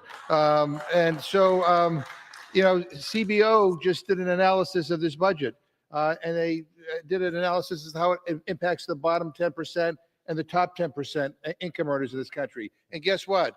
The bottom 10% get screwed, and the top 10% get a big raise in terms of revenue, in terms of tax breaks. So let me end where I began, Mr. Speaker. This is about whose side you are on. Whose side are you on, Mr. Speaker? Because from where I stand, it looks like you and the entire Republican Party betrayed the American people to side with the billionaires. People are so tired of getting screwed over by a system that doesn't work for them. They are fed up and they want change. They want us to make things better for regular, hardworking people, not just the rich and the powerful. And what Republicans' big, ugly bill does is the exact opposite. Our colleagues in Trump are perpetuating the exact broken system that people hate and despise. More tax breaks for billionaires while regular people get screwed. More giveaways for the rich and powerful while moms and dads struggle to get by. More loopholes into the tax code for Wall Street while working families fall further and further behind. That's the Republican agenda. That's what you guys think is big and beautiful. Greed, corruption, and tax breaks for billionaires. You know, my state of Massachusetts funds states like Indiana, where the gentlelady is from. We get back less than we give. And so how dare she or anybody else vote to steal our tax money and give it to billionaires? So no, we will not go quietly. And no, we will not give up. We will fight this cruel, corrupt, immoral bill every step of the way because the people we represent are counting on us. And we will never stop fighting for them. I urge every member of this House to vote hell no, never, absolutely not on this terrible disgrace of a bill. I yield back. Gentleman yields back. Gentlelady from Indiana is recognized. Thank you, Mr. Speaker. I yield myself the balance of my time. Gentlelady is recognized. Mr. Speaker, Rome is burning, but not because of the leadership of Republicans and Donald Trump. After 4 years of failed leadership under President Biden, our country faces many challenges. But Republicans, along with President Trump, are ready to address them head on and get our country back on track. The one big, beautiful bill is here, and the American people are ready to see us deliver on our promises. This is historic legislation that is a bill for working Americans. Here's 3 words I want you to remember: ineligible, illegal, and able. Those are the people who we don't believe should be taking Medicaid from pregnant women, children, the disabled, and the elderly.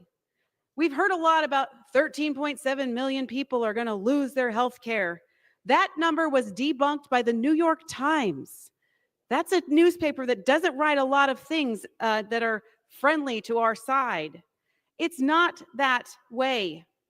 This is a bill that is going to support pregnant women, children, the disabled, and the elderly. It supports our veterans, our farmers, and our small business owners. It secures tax certainty, permitting reform, and our border. It quite simply, the one big beautiful bill is America first, and I'm proud to support it. With this vote, we can unlock the golden age of America. I look forward to moving the one big beautiful bill out of the House and delivering for the American people and who voted for the golden age to return. I ask my colleagues to join me in voting yes on the previous question and yes on the rule. Mr. Speaker, I yield back the balance of my time and move the previous question on the resolution.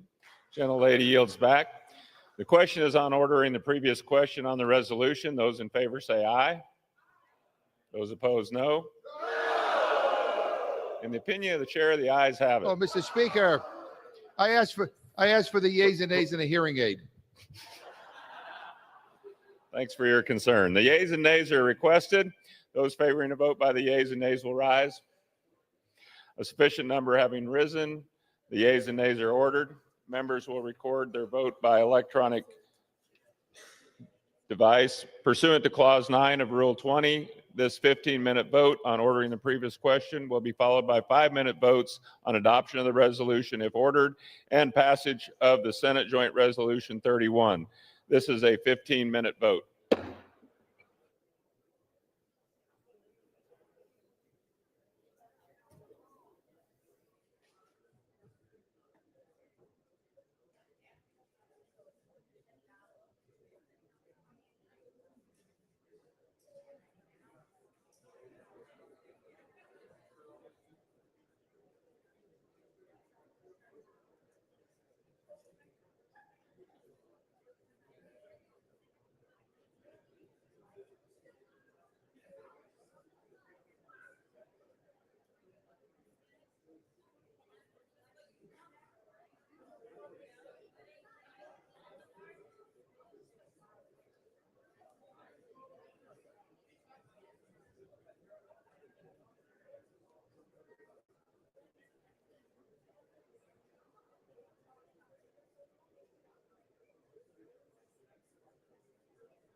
On this vote, the yeas are 213, the nays are 211. The previous question is not ordered, is ordered. An opinion chair, the question is on the adoption of the resolution. Those in favor say aye. Those opposed say no. Opinion chair, the ayes have it. For what purpose does the lady of New Mexico seek Requesting the recorded vote, Mr. Speaker. Recorded vote is requested. Those favoring a recorded vote will rise. Sufficient number having risen, a recorded vote is ordered. Members will record their vote by electronic device. This is a 5-minute vote.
All members voted. Any member wish to change their vote?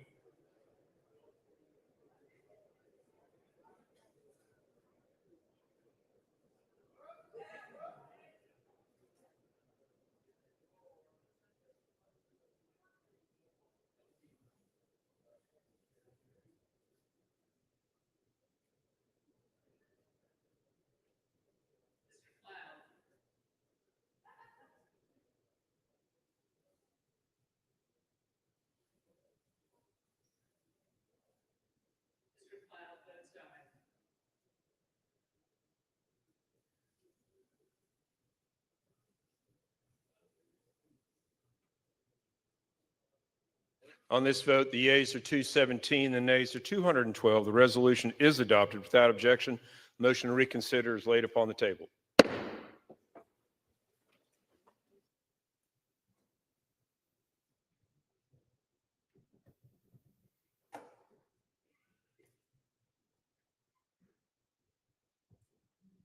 For what purpose does the gentleman from Virginia seek recognition? Mr. Speaker, I ask unanimous consent to speak out of order for 1 minute. Gentleman's recognized. Mr. Speaker, I'm gathered here today with colleagues from the Commonwealth of Virginia and others with a heavy heart to announce to the House the passing of our friend and colleague, Congressman Jerry Connolly. I've had the distinct honor to serve alongside Jerry for many years. Jerry served in this chamber since 2009. And before that, he served 14 years on the Board of Supervisors in Fairfax County, including 5 years as its chairman. Jerry was a tireless fighter for his constituents, an unwavering advocate for the federal workforce, and a true steward for our democratic institutions. He loved America, the Commonwealth of Virginia, and of course, his beloved hometown of Fairfax. As the ranking member of the Committee on Oversight and Government Reform, he spent the last few months on the front lines as a chief advocate for our federal civil service workers. I deeply valued Jerry's partnership. We worked together to champion policies that strengthen our communities, protect workers' rights, and expand opportunities for all Americans. As his friend, I know I speak for all of us here to say that we will miss Jerry's infectious energy, his humor, and his unique ability to connect with people. This is a loss for this chamber, the Commonwealth of Virginia, and our entire nation. Our condolences go out to his wife, Smitty, his daughter, Caitlin, his staff, and the rest of his family and loved ones. Mr. Speaker, I'd now like to yield to my colleague from Virginia, Mr. Whitman. I thank the gentleman for yielding. You know, I've had the honor and privilege to know Jerry Connolly for over 3 decades. He and I served in local government together for years. We're part of the Virginia Association of Counties. Jerry had a deep passion for Fairfax County, for the Commonwealth of Virginia, and for this nation.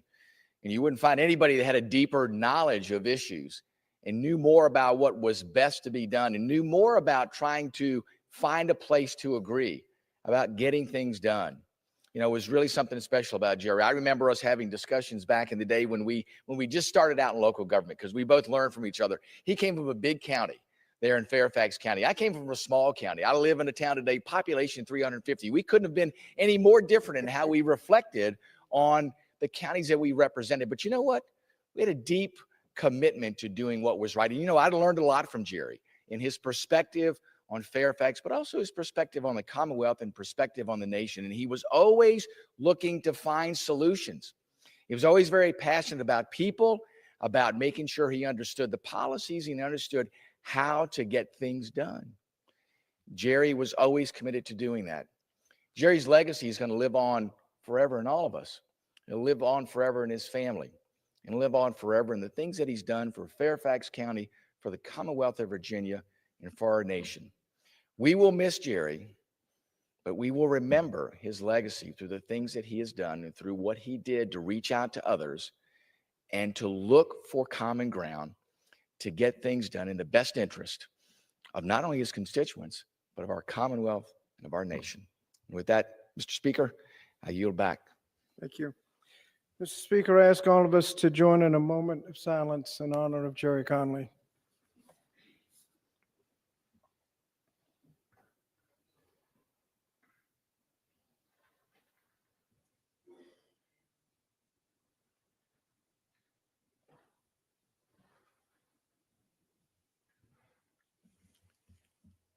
Thank you, Mr. Speaker. I yield back. It's really Mr. Speaker. Yeah.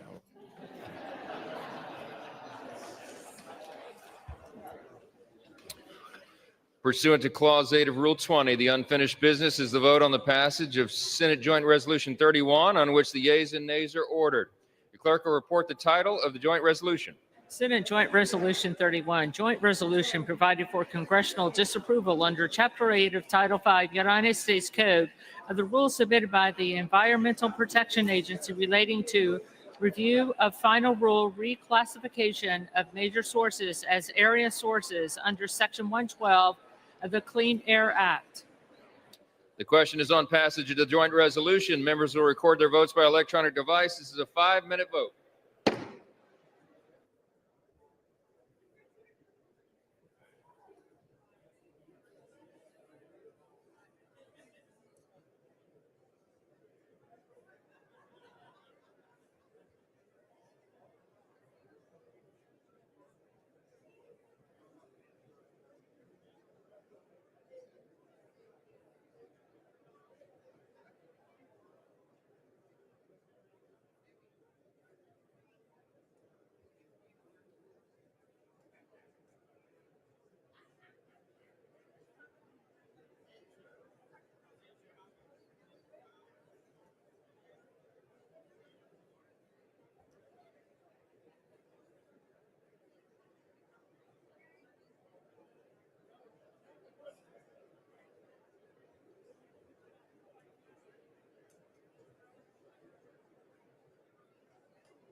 This vote, the yeas are 216, the nays are 212.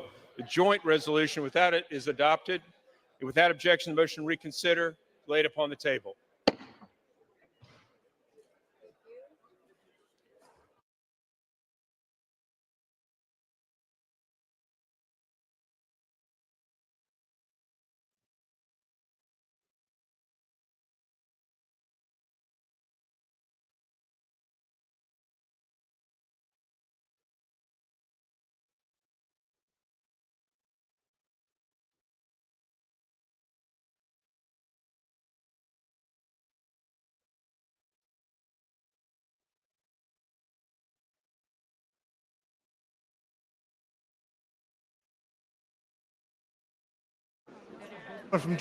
For what purpose does the gentleman from Virginia seek recognition?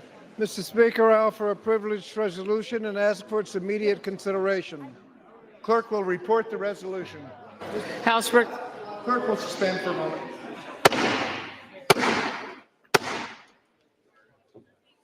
House will be in order.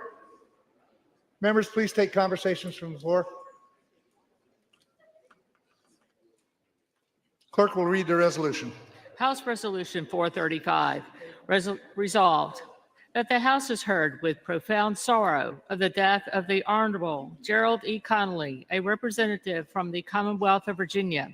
Resolved that the clerk communicate these resolutions to the Senate and transmit a copy thereof to the family of the deceased. Resolved that when the House adjourns today, it adjourn as a further mark of respect to the memory of the deceased. Without objection, the resolution is agreed to and the motion to reconsider is laid upon the table. Who are we going to first?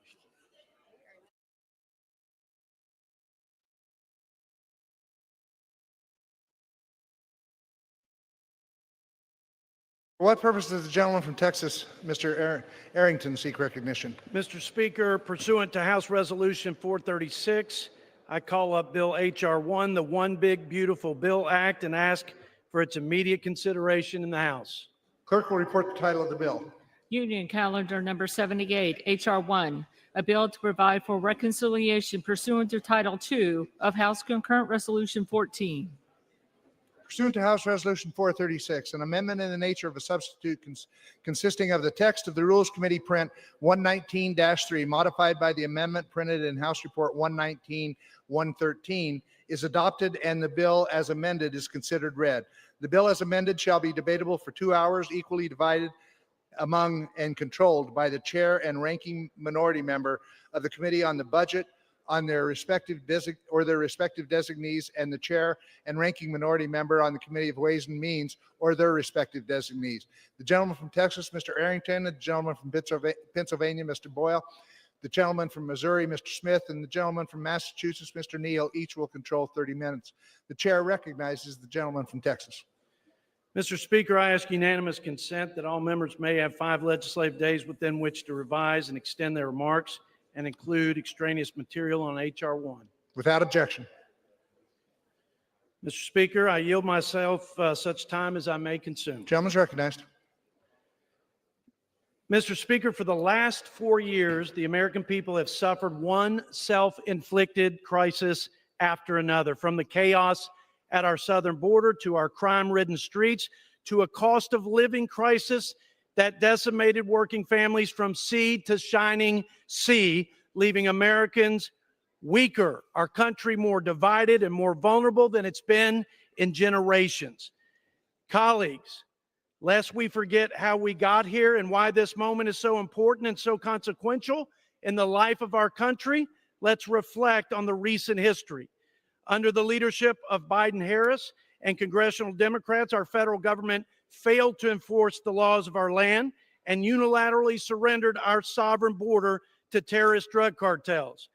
On top of that, our military mission was reduced from warfighter readiness to ideological indoctrination. We lost the confidence of our allies, the respect of our enemies, and America's influence on the world stage. Unbridled spending and failed fiscal policies sent our country's economy into a tailspin. Trillions in deficit spending, trillions more in regulations, cradle-to-grave welfare without work, and an all-out assault on American energy independence wreaked havoc on our economy and created the worst inflation crisis in 40 years. In November, the American people gave President Trump an historic mandate and unified Republican leadership in Congress to reverse course on these failed policies and their disastrous consequences. And that's exactly what this bill does, Mr. Speaker. The One Big Beautiful Bill Act delivers the greatest single investment in border security and national defense, the largest tax cuts for families and small businesses, the most significant commitment to unlocking America's energy resources, and the largest reduction in spending in the history of the United States by twofold. But in an attempt to derail our efforts, you can be sure of this: our Democrat colleagues will use their tired old tactics of fear-mongering and false claims. They like to lead you to believe that this reconciliation bill is a, quote, tax cut for the rich on the backs of the poor. Their narrative throughout this process has not only been misleading, Mr. Speaker, and completely untrue, it preys on the fears of our nation's most vulnerable. Here's the truth. The 2017 tax cuts lowers tax rates for every American household at every income level, with the lower income families benefiting the most, while actually increasing the amount of taxes paid at the top 1%. 3 out of every $4 in the Trump tax cuts didn't go to corporations, they went to individuals. Workers experienced a record 25-year wage increase. Families received an additional $5,000 in median household income, and income for the bottom 50% grew 3 times faster than the top 1%. And as a result, Mr. Speaker, a record 6 million Americans were lifted out of poverty. This won't stop our Democrat colleagues from scaring you with fallacious statements that, quote, children will go without food, seniors will be stranded without health care, and the disabled will be left to die in the streets. All of this is just a cover for what they really want to do. They want to protect health care and welfare at any cost for illegal immigrants, at the expense of hardworking taxpayers and our citizens who depend on them. And crazy enough, Mr. Speaker, they also want to abandon the common sense Clinton-era work requirements that reduce government dependency by 80%. And instead, they would trap millions of people in poverty and rob them of the dignity of work. But by the overwhelming results of this last election, it's abundantly clear the American people see through this too.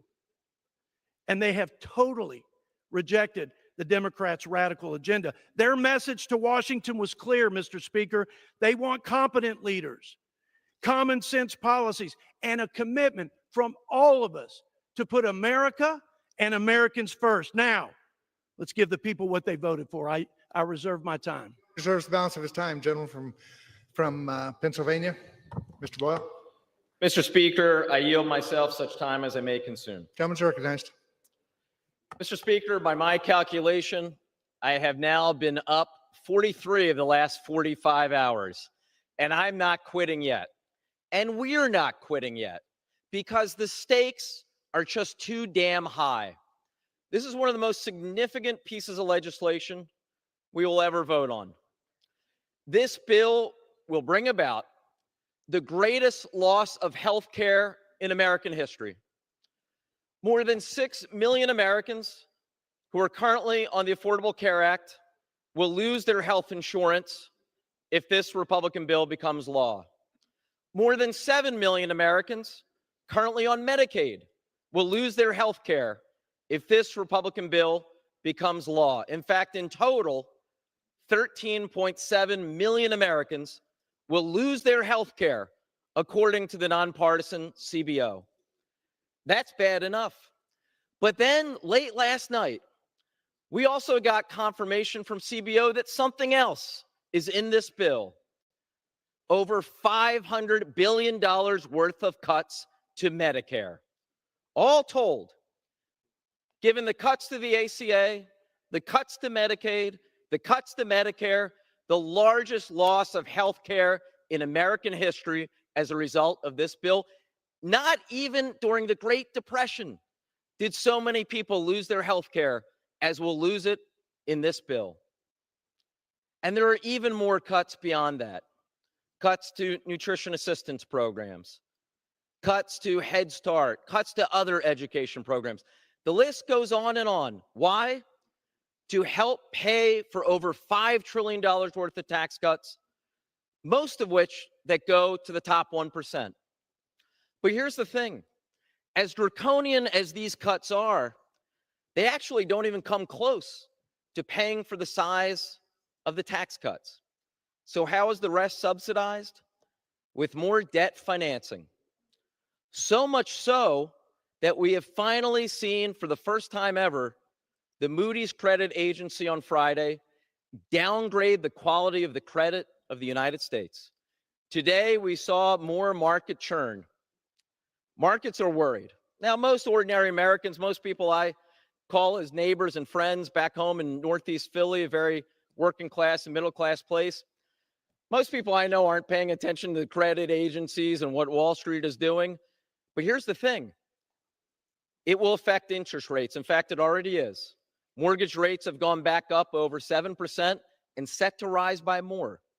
Not just mortgage rates, auto loan rates, the rate that your credit card company charges you. At a time of increasing unaffordability in America, this bill doesn't make the situation better. It makes it far, far worse.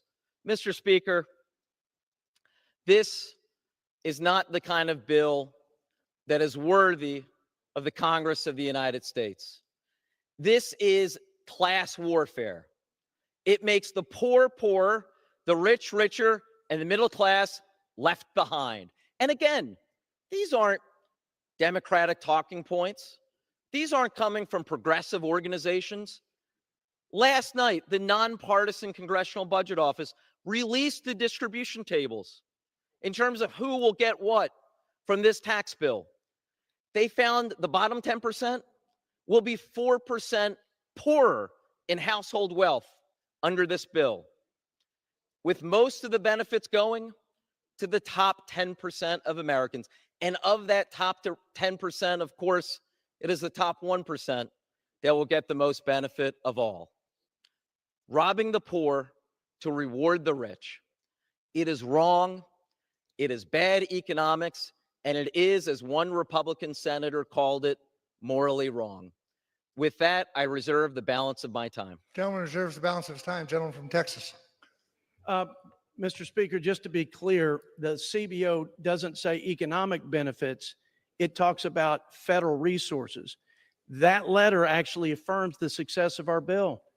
We will actually have people, because of reasonable common sense work requirements and because of prohibitions on illegal immigrants getting taxpayer-funded social services, we'll actually have people moving up and out of the welfare trap. And we won't have people siphoning off money who are not eligible. And that is success, not to them, but success to my Republican colleagues. With that, I yield 2 minutes to my good friend from the Keystone State, our Ag Chair, Mr. G.T. Thompson. Mr. Speaker, I rise in support of the one big beautiful bill that will halt the largest tax increase on American families, bolster our hardworking farmers and rural communities, and give President Trump the tools he needs to make America safe again. The Agriculture Committee was tasked with $230 billion in net deficit reduction. I'm proud to say we exceeded that instruction. We achieved these savings for America's taxpayers by restoring integrity to the SNAP program, reinforcing work, rooting out waste, and ending the unchecked overreach by states and the executive branch that's driven costs through the roof. SNAP is the only state-administered welfare program that does not have a cost share component. And while the federal government funds 100% of the benefit, states are tasked with operating it. The only problem? They aren't operating it well. In 2023 alone, over $13 billion in improper payments were made. That's not just a slap in the face to taxpayers, but of the needy families who rely on SNAP as well. We aren't just stopping at restoring the SNAP program to its original intent. We're also delivering big wins for rural America by shoring up the safety net for farmers and ranchers and providing critical tax relief. The One Big Beautiful Bill makes permanent and expands the Trump tax cuts. It also prevents the death tax from hitting over 2 million family farms. It locks in the small business deduction, helping 98% of American farms stay afloat. It expands immediate expensing so farmers can expense the tools that they use today to secure the harvest of tomorrow. It protects domestic biofuels from being crowded out by Chinese imports. It lowers the cost of borrowing for our farmers hit by Biden's sky-high interest. It reduces regulatory burdens on small farmers hiring seasonal workers. In short, this bill secures the safety net our farmers deserve and delivers to SNAP the accountability taxpayers demand.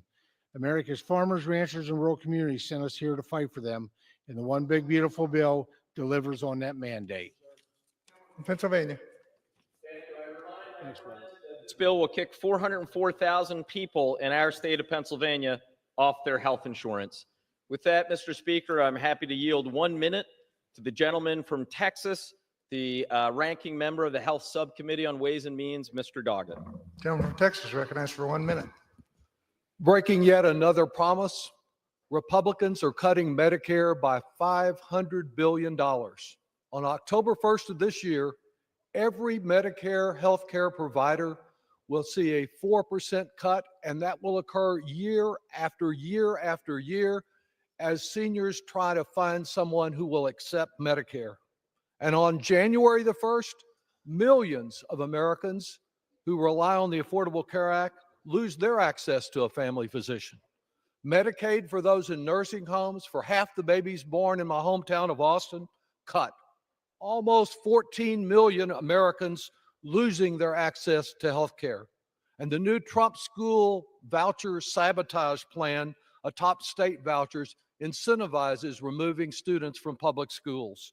Meanwhile, our national debt soaring by trillions from Republicans who talk fiscal responsibility, but serving their cult leader, the deficit hawks have become chicken hawks tonight in submission to Trump, the self-described king of debt, all to reward billionaires with even more tax breaks.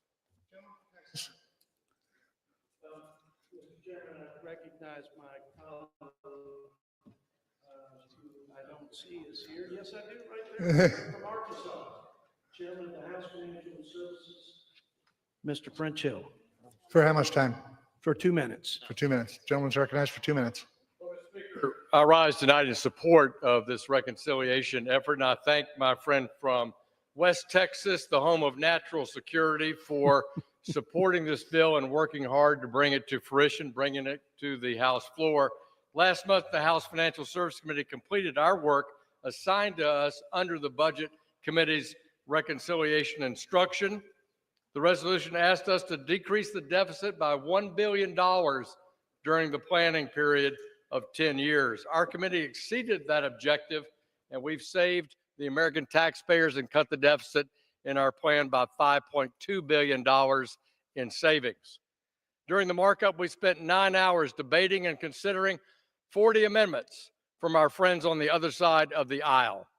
After this exhaustive process, we favorably reported our committee print to fulfill our obligations under this bill.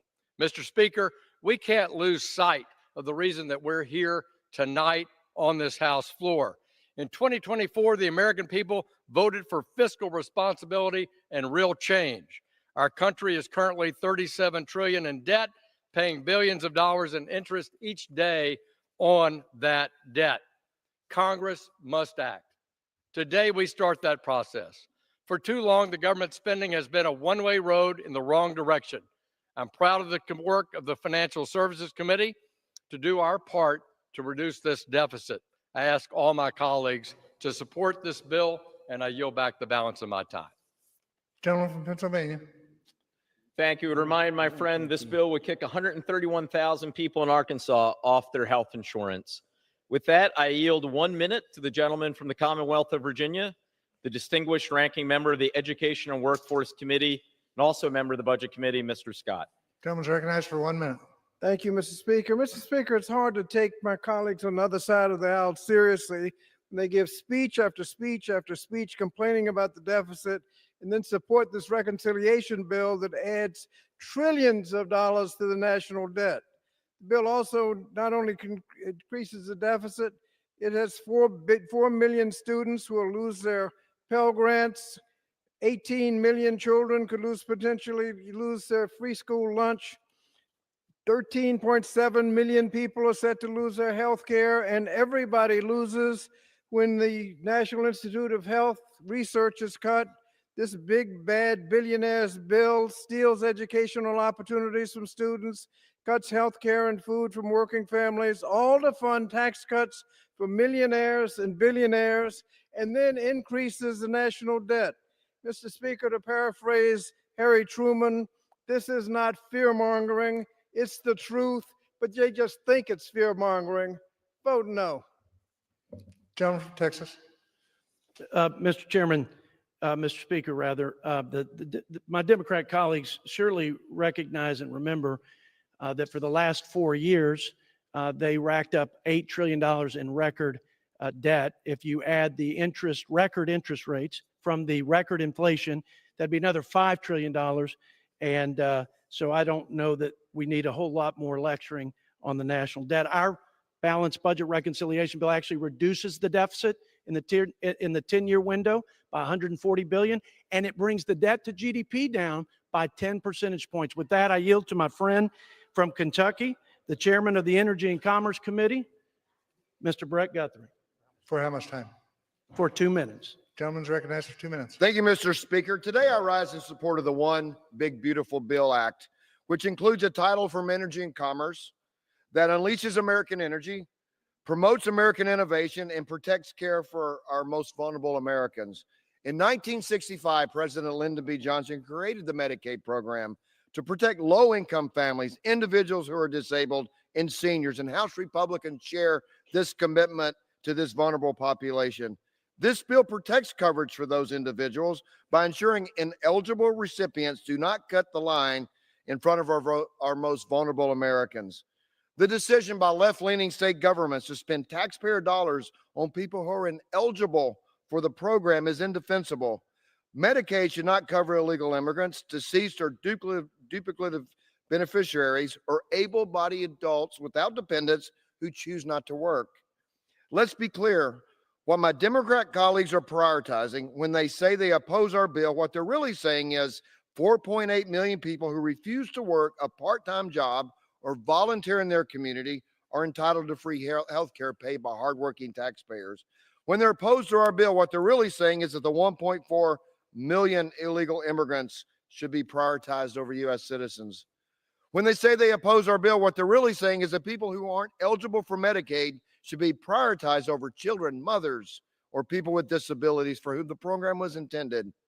House Republicans make no apologies for prioritizing Americans in need over illegal immigrants or other able-bodied beneficiaries who are choosing not to work. Along with work requirement, our bills rolls back restrictive Biden-era regulations, promotes transparency for pharmacy benefit managers, increases seniors' access to medication. These are all common sense policies that will strengthen our healthcare system, return taxpayer dollars to middle-class families. House Republicans are fighting for America's children. We're fighting for pregnant women and mothers. We're fighting for individuals with disabilities, and we're fighting for seniors who need long-term care. That is why I urge my colleagues to support this legislation as part of our effort. I support this bill, and I yield back. Gentleman from Pennsylvania. Thank you, Mr. Speaker. I'd remind my good friend that this bill will kick 159,000 people in the Commonwealth of Kentucky off their health insurance. Mr. Speaker, I now yield 1 minute to the gentlewoman from Vermont, a distinguished member of the Budget Committee, Ms. Ballant. Gentlelady is recognized for 1 minute. Thank you, Mr. Speaker. You have to ask yourself, why? Why are we here at 3 a.m. fast-tracking this bill? Well, this bill is nothing to be proud of. It's best to pass it in the night when most folks are asleep? What kind of nation are we when leaders choose to take food away from children? What kind of nation are we when they choose to take health care away from people? When they choose to add trillions of dollars to the deficit and pass those financial handcuffs off onto our grandchildren? What kind of nation are we when they choose to make those deficits force $500 billion of cuts to Medicare? What has happened this week is shocking. It's unconscionable. It's not leadership. It's moral failure. Kicking the poor in the teeth while rewarding the richest among us. My colleagues, Americans deserve so much better than this, so much better. And I urge my colleagues to reject this cruel, cynical bill. Gentleman's I yield time has back. expired. Gentleman from Texas. Mr. Speaker, 91% on average of my colleagues, voters, constituents, friends and families, they pay the standard deduction. Their opposition to this bill, if they were successful, would actually cut the standard deduction in half. And with that, I yield 2 minutes to my friend from Missouri, our T&I chair, Mr. Graves. Gentleman's recognized for 2 minutes. Thank you, Mr. Speaker. Mr. Speaker, I rise today in support of one big, beautiful bill which fulfills President Trump's agenda by securing our border, keeping taxes low for families and job creators, and restoring the nation's energy dominance and cutting waste, fraud, and abuse. The Transportation and Infrastructure Committee's portion of today's legislation combines critical investments in border security, national defense, and modernization of America's air traffic control system while eliminating wasteful spending and other deficit reduction measures. Specifically, this bill addresses long overdue needs in the United States Coast Guard, which for over 2 decades has received less than half of the capital investment necessary to effectively carry out its critical missions. The T&I committee included more than $21 billion to recapitalize Coast Guard assets, including the acquisition of cutters, aircraft, polar icebreakers, along with the facilities that are needed to support them. In light of serious operational and financial challenges facing the FAA, the T&I committee provided $12.5 billion down payment for finally modernizing our outdated air traffic control infrastructure. Finally, the bill addresses the chronic shortfall in the Highway Trust Fund by instituting a $250 annual fee on electric vehicles and $100 on hybrid vehicles, ensuring that all drivers contribute their fair share to maintaining our roads and bridges. In this measure, the T&I committee prioritized core federal responsibilities, which included national defense, transportation safety, and infrastructure modernization, while also responsibly offsetting these investments with cuts to wasteful spending. Mr. Speaker, I'd urge my colleagues to support the legislation. And with that, I yield back the balance of my time. Gentleman from Pennsylvania. Mr. Speaker, I just want to correct a disingenuous argument that has been offered repeatedly. Folks on the other side throughout this past week and a half, 2 weeks, and we hear it tonight, say, well, if we don't pass this bill, most Americans will face a tax increase. Completely false. Time and again over the last 2 weeks, both in Ways and Means and Rules, Democratic members offered amendments to protect and extend the tax cuts for every American making under $1 billion a year. Every single Democrat voted for those amendments. Every single Republican voted against them. With that, Mr. Speaker, I am happy to yield 1 minute to the gentlewoman from Ohio, distinguished member of the Budget Committee, Ms. Kaptur. Gentlelady is recognized for 1 minute.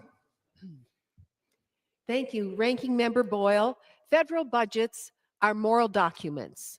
They tell the American people who we value and who we leave behind. This budget is a bonanza for billionaires.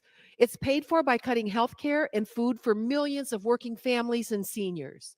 The U.S. national debt stands at $36 trillion, and this bill will raise it to over $40 trillion. Historically, Republican administrations have ballooned the debt. Reagan, both Bushes, and Trump through tax cuts to the very rich coupled with endless wars. It's clear where the debt has come from.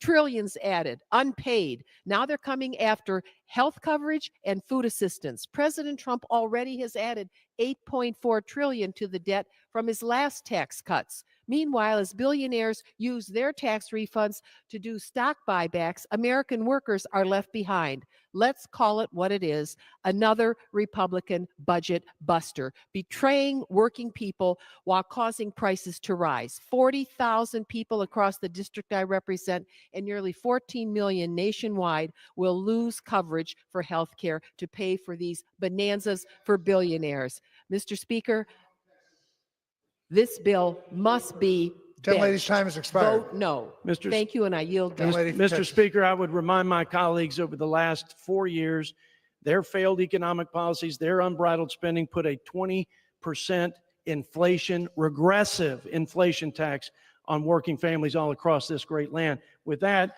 I yield to my good friend from Ohio, our GOP chair of the Judiciary Committee, Mr. Jim Jordan. For how much For time? 2 minutes. Gentleman's recognized for first 2 minutes.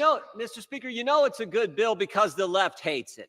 The left that defunded the police, the left that let 10 million people illegally enter our country in a 4-year time span, the left that wants men to compete against women in sports, the left that lied to us about Benghazi, lied to us about the Hunter Biden laptop, lied to us about President Biden's health, the left that lied to us about COVID. You remember that. They got to go to the fancy restaurants, but all the people we represent, they couldn't go to church, couldn't go to work, couldn't go to school. The left doesn't like this bill. That tells you it's a good bill. This bill's about fundamental conservative principles, regular things that the American people appreciate. This bill cuts taxes. This bill requires work for able-bodied adults in our welfare system. This bill gives school choice to parents. This bill secures the border. We're the party that believes in letting moms and dads keep more of their money to spend on their goals and their dreams. We're the party that says if you get taxpayer funds and you're able-bodied, you should work. That's fair to the taxpayers. That's good for our economy. Most importantly, it's good for the recipient. We're the party that says parents, regular moms and dads, should get to pick where their kid goes to school so they can get the kind of education that will allow them to achieve the American dream. That's in this bill. And this bill secures the border. The primary issue of last fall's election, the issue that decided the election, the issue that put President Trump in the White House and Republicans in control of the Congress, this bill helps secure the border that President Trump's already got under control. That's why we should support this legislation. It cuts taxes, requires work for able-bodied adults, empowers parents to pick the school where their kid's going to get the best education, and secures the border like the American people want us to do. This bill is doing exactly what we told the voters we were going to do, and that's why we should support it. I yield back to the budget chairman and thank him for his good work on this legislation. Gentleman from Pennsylvania. I would remind the gentleman this bill will kick 404,000 people in Ohio off their health insurance. I now yield 1 minute to the gentlewoman from Washington, as a distinguished member of the Budget Committee, Ms. Jayapal.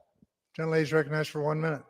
Thank you, Mr. Speaker. This bill is a massive betrayal of working people and poor people across America. It strips at least 14 million Americans of their health care. It slashes food for the hungry, and it cuts basic needs for Americans across the country. And why? So that you can give a $5 trillion tax break to the wealthiest billionaires like Elon Musk. If you had a giant corporate lobby outside, you get a tax break. If you're in the top 0.1%